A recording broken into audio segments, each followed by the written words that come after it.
people who have to teach the plays very often in an academic or literary setting, I think that the main thing to remember is that these are people. This is how they talk, and I would really urge any educators to put the play on its feet, show people productions of plays, get into the questions that are raised by trying to actually do it, because I think that talking about the literary questions of things is fantastic and it's great, but it inevitably leads to, so how does that look?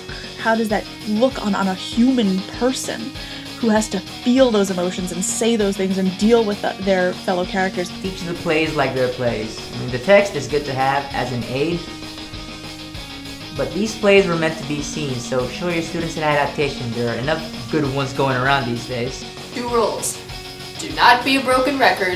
Have them act out plays, informally. I wouldn't necessarily make that like a graded thing or anything if that's part of what's going on, but have them put it on its feet and look at scenes sort of side by side from different productions that aren't very, I would stay away from things like the late 70s BBC things, because it's very high flown, it's very, let's flog the text halfway to death, and I love the text, don't get me wrong, but the text is part of how people talk. There's a reason why iambic pentameter is used, and it's because it's the most like human speech of any sort of verse.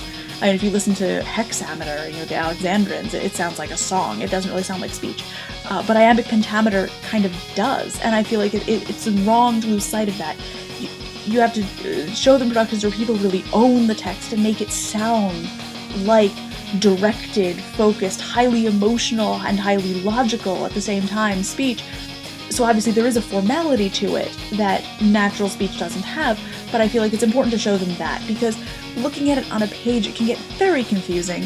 With as many notes, footnotes or whatever as you have, it does get confusing, and that's not how people were meant to experience it. So the main thing is make it real, I think, is the simplest thing that I can say, because it is so real. These characters are so compelling, and there's no reason that students should think otherwise. And if they do think otherwise, it sort of does behoove you to disabuse them of that. They're very, very real. Make it real. Also, don't be afraid to let your students interpret the text in whatever way they see it. I mean, these plays are like paintings.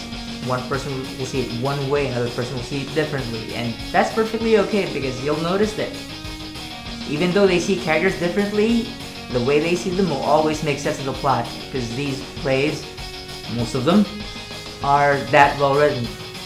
And do not rap.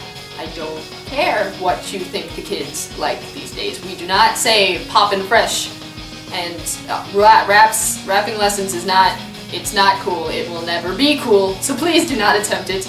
Please do not, please don't rap. Please don't rap your lessons.